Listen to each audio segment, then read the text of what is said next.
Hello and welcome to TVP World News. I'm your host, Diana Skaya.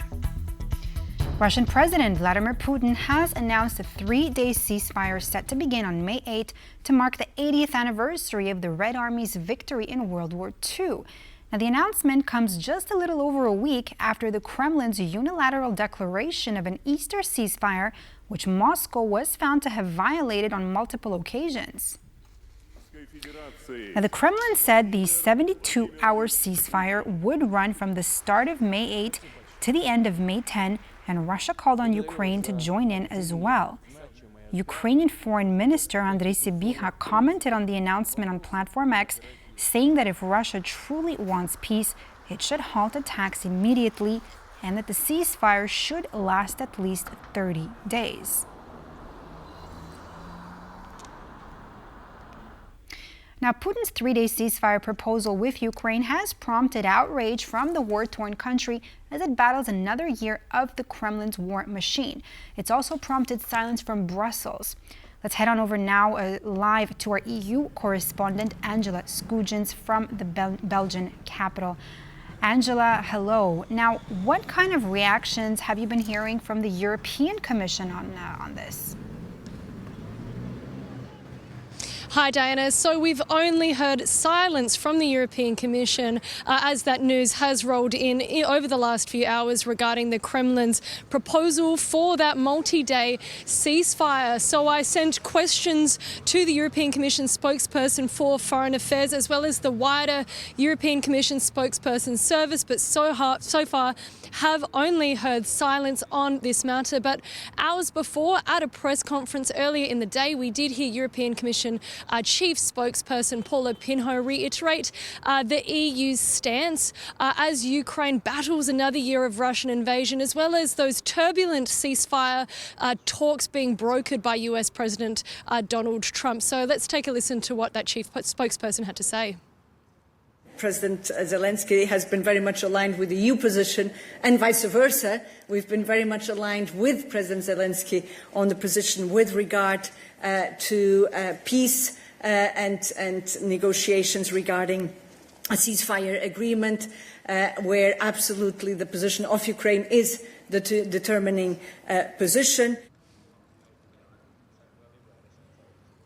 Yes, so what we already know from the EU is that it supports Ukraine throughout these ceasefire efforts, and it has reiterated that there can be no talks of Ukraine without Ukraine. Outside of this, the EU has provided roughly 136 billion euros in financial, humanitarian and asylum support to that country as it battles that ongoing invasion. We also know European Commission President Ursula von der Leyen is keen for Ukraine to join the EU by 2030, before the decade moreover. But as we wait and see what those comments roll through, we'll keep you updated. I'll send it back to you in Warsaw.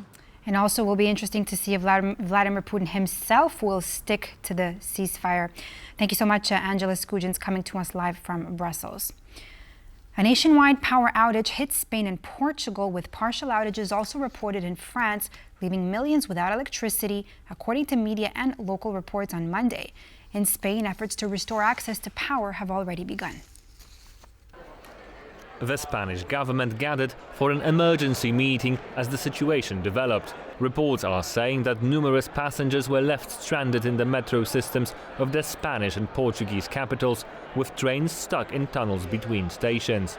Additionally, airports in both Madrid and Lisbon have been closed after they were left without power. Mobile phone and internet provider services are also facing outages. The blackout has affected hospitals in Madrid and multiple medical facilities in Portugal, even forcing some to cancel planned surgeries. Further outages have also been reported as far as Belgium, according to latest reports. By mid-afternoon, the leading Spanish power grid operator, Red Eléctrica, said it had begun gradually restoring power in the north and south of the country. However, the effort might take between 6 and 10 hours due to technical reasons. The cause of the incident remains unclear. Residents in Spain's capital have described the challenges they faced when the blackout hit Madrid. It was difficult to get here. The bus driver took pity on me. I told him I had no mobile phone signal and he let me pass. I went down to the metro to recharge it and there was no power. We had to go back to the hotel and then they told us there was no electricity. I leave the hotel and there's no power anywhere.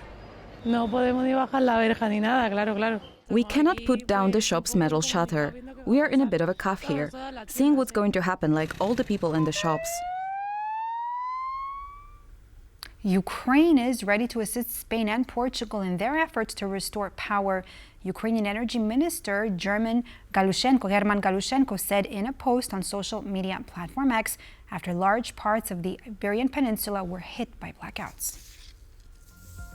Ukraine is ready to assist in restoring the stable operation of the energy networks of our partners and allies in Europe. We are ready to share the knowledge and experience, including those gained during the systematic Russian attacks on energy infrastructure. We are grateful to the EU countries for their support, and we are always here to provide assistance. The United States Energy Secretary told the 10th anniversary meeting of the 3C Summit in Warsaw that President Donald Trump was elected to better the lives of American allies. Chris Wright was speaking to representatives of the 3Cs Forum, which brings together 13 EU states that border the Baltic, Adriatic, and Black Seas in Central and Eastern Europe. 8 years ago, President Trump addressed the 3Cs right here in Poland.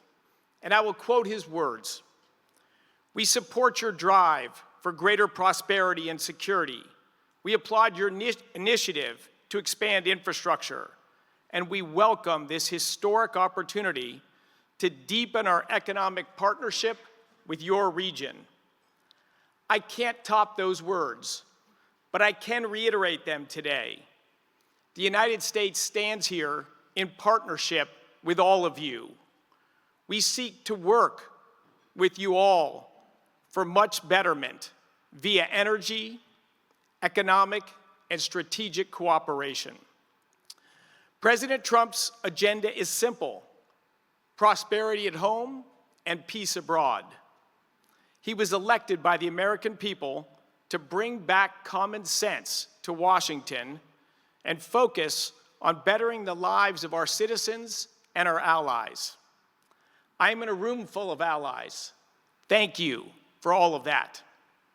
I thank Poland for hosting this fabulous conference and for inviting me to attend. I thank Poland and its people for its steadfast alliance with the United States that began with our Revolutionary War and continues today, as evidenced by our growing cooperation in LNG and our large-scale partnership in nuclear energy. The conclave to elect Pope Francis's successor will begin on May 7th.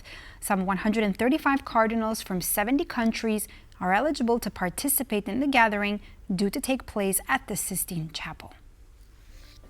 During the conclave, cardinals debate who is the most suitable to lead the Catholic Church in the coming future. Each day, dozens of electors will ask questions and make statements regarding the future of the Holy See. Beforehand, however, they must make themselves familiar with cardinals from 70 countries around the globe.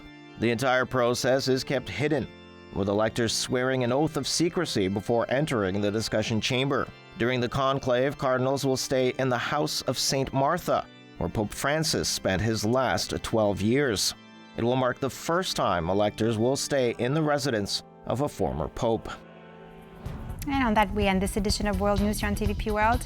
I'm Diana Skaya. Thanks for watching and stay with us for more news and features.